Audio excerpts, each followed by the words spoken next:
నమస్తే. గురు భగవానుడు ఆరుద్ర నక్షత్రానికి వెళ్తున్నప్పుడు మనం ఆ నక్షత్రం యొక్క ట్రాన్సిట్ వివరాలు ఎలా ఉంటాయి, ఆ ఎఫెక్ట్స్ ఎలా ఉంటాయి అనేది తెలుసుకున్నాం కదా. అయితే ఇప్పుడు గురు భగవానుడు రేపు పొద్దున అంటే ఉదయం రేపు ఆగస్టు 13వ తారీఖు ఉదయాన్నే 5:44 ఆయన పునర్వసు నక్షత్రంలోకి ఆయన ట్రాన్సిట్ అవ్వడం జరుగుతుంది. This is an astronomical transit అండి.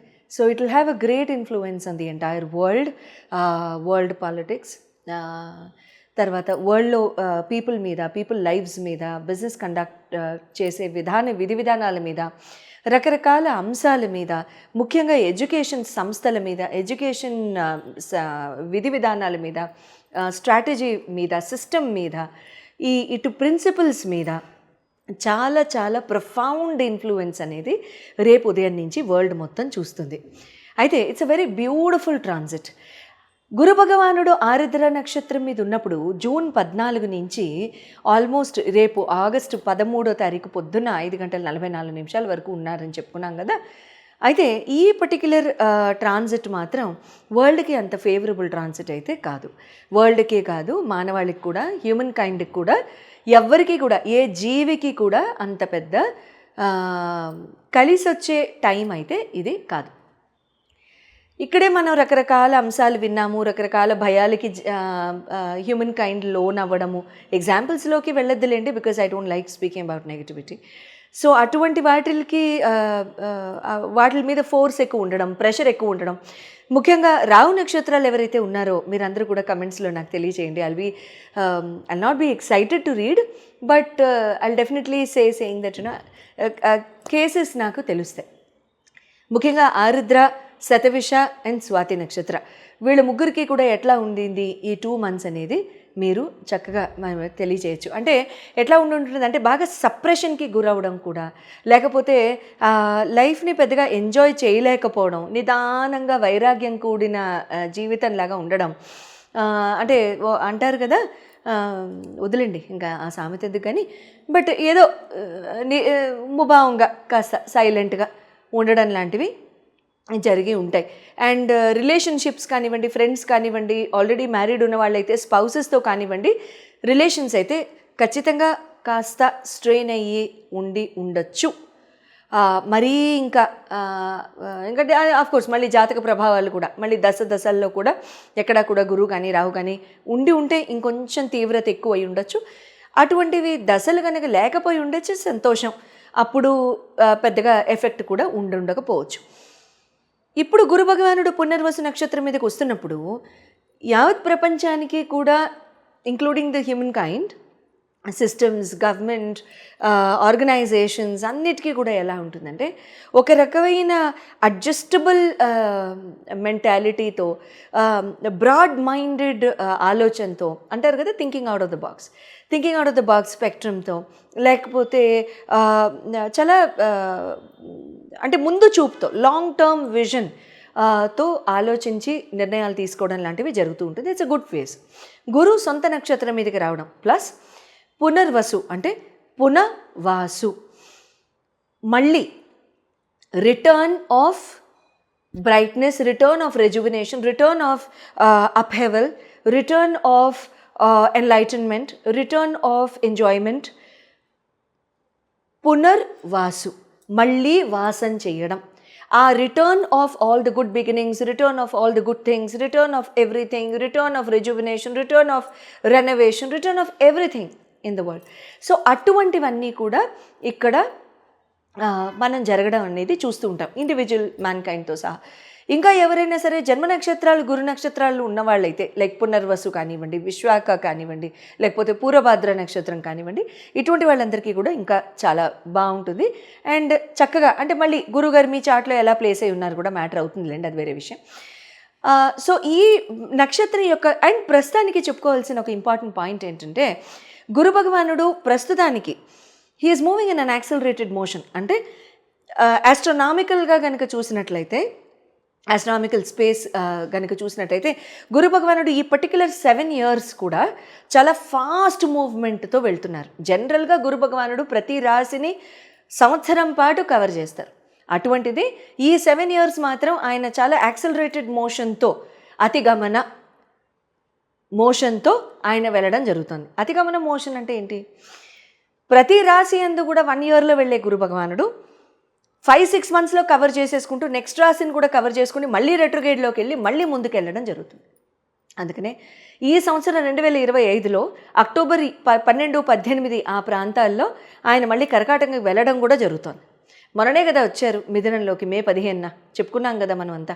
మళ్ళీ అక్టోబర్లో కూడా కర్కాటక రాశికి వెళ్ళడం, మళ్ళీ డిసెంబర్లో మళ్ళీ ఆయన రెట్రో అవ్వడం, ఫిబ్రవరి మార్చిలో మళ్ళీ ముందుకు వెళ్ళడం లాంటివి జరుగుతున్నాయి. అఫ్కోర్స్ అక్కడ ముందుకు వెళ్ళడం నేను ఇంకా డేట్ చూడలేదు, so I might be wrong also, I might be slightly incorrect with the next year's date. So ఇటువంటి ఆస్పెక్ట్లో ఇక్కడ ఏమవుతుందంటే ఎఫెక్ట్స్, బెనిఫిట్స్, ఆస్పీషియస్నెస్ ఇవన్నీ కూడా చాలా ఫాస్ట్గా ఉంటాయి. అయితే ఈ అంటే ఇంకేదైనా జాగ్రత్తలు తీసేసుకోవాలా అనేసి మీ మనసులు అక్కడ జంప్ అయిపోతున్నాయని తెలుసు. But I'm not such a person who can speak about that.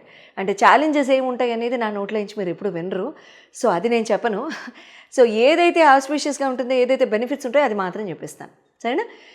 వస్తూనే ఉంటాయి లేండి, అది వేరే విషయం. దైవభక్తి, శ్రద్ధ, తర్వాత మన మంచితనం కాపాడితే ఇవి కాపాడాలి, అంతే. ఓకే, చెప్పుకుందామా మరి? అయితే ఈ 309 days ఎలా ఉంటుంది అనేది కనుక మనం చెప్పుకున్నట్లయితే ప్రతి రాశికి కూడా నేను 150 డివైడ్ చేశాను. సో 150 days, ఫస్ట్ 150 ఎలా ఉంటుంది, సెకండ్ 150 ఎలా ఉంటుంది అనేది నేను మీకు చెప్తాను. But at the same time each రాశి, ఎవ్రీ రాశి వాళ్ళు మీ రాశిని బట్టి ఏ రకంగా కొంచెం జాగ్రత్త తీసుకోవాలి అనేది, అంటే ఏం చేస్తే ఇంకొంచెం బెటర్ ఆఫ్గా ఉంటుంది, అంటే కేక్ తిన్నట్టుగా ఉంటుంది ప్రతిరోజు అనేది చెప్పుకుందాం, సరేనా? కర్కాటక రాశి వారికి గురు భగవానుడు పునర్వసు నక్షత్రం మీద రావడం అనేది ఏ రకంగా ప్రభావం చూపిస్తుంది అనేది తెలుసుకుందాం. కర్కాటక రాశి వారికి గురు భగవానుడు 12వ స్థానంలో, అంటే హౌస్ ఆఫ్ లాసెస్లో ఆల్రెడీ ఆయన ప్రయాణం చేయడం జరుగుతుంది. ట్రాన్సిట్ మే 15th నుంచి మే 15వ తారీఖు నుంచి, అవునా? అయితే ఇక్కడ ఆ 12వ స్థానం యాక్టివేట్ అయిపోయి ఆల్రెడీ ఉంది కదా. కాకపోతే ఏంటంటే ఇక్కడ సొంత నక్షత్రం మీద గురు భగవానుడు రావడంతో ఒక రకంగా golden opportunity for onsite opportunities అని చెప్పొచ్చు. అది చాలా మంచి అవకాశం. గురు భగవానుడు రావు నక్షత్రం మీద ఉన్నప్పుడు ఏమవుతుందంటే ఆన్సైట్లు దగ్గర వరకు వచ్చి ట్రావెల్ చేస్తాము అనుకున్న వాళ్ళందరికీ కూడా వెనక్కి వెళ్ళిపోయిన అవకాశాలు ఉండి ఉండొచ్చు. అటువంటి వాళ్ళు ఎవరైనా ఉంటే కమెంట్స్లో రాసి చెప్పక్కర్లేదు, ఇబ్బంది లేదు, ఎందుకంటే అది బాధాకరమైన విషయం కదా, వెనక్కి వెళ్ళిపోతే. అది నేను తెలుసుకుని ఏం చేస్తాను, సో నో ప్రాబ్లం. ఇప్పుడు మళ్ళీ ట్రై చేయండి అంటున్నాను. Trigger it again, accelerate the conversation again. మీ బాసెస్తో కానివ్వండి, మీ మేనేజ్మెంట్తో కానివ్వండి, మీ అడ్మినిస్ట్రేషన్తో కానివ్వండి. But at the same time ఒక్కొక్కసారి నేను జనరల్గా ఏం చూస్తాను అంటే, when I talk to people, advice తీసుకుంటారు, ఆ తర్వాత ఒక 10 to 20 days మళ్ళీ ఆలోచిస్తారు. ఈలోగా మంచి టైం కాస్త స్వాహా అయిపోతుంది. అది అయిపోయిన తర్వాత మళ్ళీ బ్యాడ్ టైం రాగానే మళ్ళీ వెంటనే మన సాక్స్లు వేసుకుని మళ్ళీ we will pull up our socks and will go for waiting for good time. Don't do that. అది నేను జనరల్గా చాలా, అంటే కాల్స్లో మాట్లాడేటప్పుడు కూడా నేను చాలా అబ్జర్వ్ చేస్తున్నాను. I feel very pity when I see that. జనరల్గా కమెంట్ చేయను, బట్ ఓపెన్గా టెలివిజన్లో ఒకరోజు చెప్దాం అనుకున్నాను. సో ఆ రకంగా మీకు ఆన్సైట్ ఆపర్చునిటీస్ ఏమన్నా కూడా పెండింగ్లో ఉంటే కనుక ఎట్టి పరిస్థితుల్లో మీరు ముందుకు వెళ్ళడానికి ట్రై చేయండి. అండ్ మళ్ళీ కాన్వర్జేషన్స్ పికప్ చేయండి మీ బాసెస్తో, మీ మేనేజ్మెంట్తో, మీ అడ్మినిస్ట్రేషన్తో. Things will work. At the same time ఇక్కడ మీకు ఇంకొకటి ఏమవుతుందంటే సోషల్ కనెక్షన్స్ కొంచెం దూరం పెట్టండి. You heard me right. Social connections దూరం పెట్టండి. ఫ్రెండ్స్ సర్కిల్ నుంచి దూరం అవ్వండి అంటే డిషం కాదు. Try and not spend too much time, not waste too much time in social parties, social gatherings, parties, functions, etc. ఎందుకు? ఈ టైం మీ టైం. ఈ 1 year కనుక మీరు చక్కగా ఆహ్లాదంగా ఆనందంగా గడపడానికి కనుక టైం స్పెండ్ చేసేసి భోజన సత్క్రియలు అటువంటివి చేసేసుకుంటూ ఉంటే, నేను చెప్పాను కదా మంచి టైం కాస్త స్వాహా అయిపోతుంది. సో కాబట్టి అటువంటివి చేయకుండా ప్లీజ్ వర్క్ హార్డ్, అంతే. Work hard. తలుపులు వేసుకుని కూర్చోవాల్సి వస్తే please do so, that's fine. ఇంట్లో వాళ్ళతో కూడా గడపొద్దా? Your wish. నేను ఖచ్చితంగా అక్కడ కూడా బ్రేక్ వేయండి అనే చెప్తా. Work first. ఎందుకంటే ఈ టైం మీకు మళ్ళీ రాదు. Work first, create a balance with family. వాళ్ళ నీడ్స్ని అటెండ్ అవ్వండి. ఎన్వైర్న్మెంట్ని అంటే ఎన్వైర్న్మెంట్ని హ్యాపీగా ఉంచడానికి ట్రై చేయండి. లైక్ ఖుషాలి ఎన్వైర్న్మెంట్ మెయింటైన్ చేయడానికి ట్రై చేయండి. But at the same time please don't get in to అంటే సోషల్ గ్యాదరింగ్స్ కానీ అటువంటి వాటిలో టైం వేస్ట్ చేయదు ప్లీజ్. నాట్ కర్కాటక రాశి, నాట్ దిస్ ఇయర్. మీకు ఇక్కడ ఏముందంటే కొంచెం స్టబర్నెస్ పెరుగుతుందండి ఈ ఇయర్. రేపు మార్నింగ్ తర్వాత కర్కాటక రాశి వాళ్ళకి మొండితనం పెరుగుతుంది, రియాక్షన్ బాగా పెరుగుతుంది, రియాక్టివ్ యాటిట్యూడ్స్ పెరుగుతాయి, ఎడమెన్సీ పెరుగుతుంది, యారగెన్స్ పెరగడానికి ఛాన్స్ ఉంది అని చెప్పేశాను. కాబట్టి ఆ స్ఫుర వచ్చినప్పుడు ఇంట్యూషన్ తెలుస్తుంది కదా మనకి లోపల నుంచి. అదేంటి నేను ఇలా ఉన్నానేంటి, నేను నో అంటున్నానేంటి, నేను మొండిగా ఉన్నానేంటి, నేను అవతల వాళ్ళని డామినేట్ చేస్తున్నానేంటి అనిపించినప్పుడు రీఫ్రైన్, డోంట్ డూ ఇట్. సింపుల్, అయిపోయింది, అంతే కదా. So at the same time ఇక్కడ మీరు మీకు చెప్పే రెమెడీ ఏంటంటే వైష్ణవాలయాలకి గురువారం వెళ్ళండి. ప్రతి గురువారం వెళ్ళడానికి ట్రై చేయండి, మంచిదే కదా. అక్కడ white and yellow colour flowers and white and yellow colour sweets ఏదన్నా స్వామివారికి నివేదన చేయడానికి ట్రై చేయండి. లేదు గుడిలో నివేదనకి మనం డబ్బు కడితే అయ్యవార్లు చక్కగా శ్రద్ధగా చేస్తారు కదా, అటువంటప్పుడు ఇది చేసి పెట్టండి మా పేరు మీద అని చెప్పి మీరే కేసరియో లేకపోతే హల్వానో యెల్లో కలర్లో ఉండేటట్టు చూడండి, లేకపోతే వైట్ కలర్లో ఉండేటట్టు చూడండి అని చెప్పి వాళ్ళని రిక్వెస్ట్ చేసి వాడిని అర్చించి అప్పుడు చేయించండి. అండ్ ఆ నివేదన చేసిన దాన్ని ప్రసాదంగా స్వీకరించడానికి ట్రై చేయండి. మంచి జరుగుతూ ఉంటుంది. శుభం భూయాత్.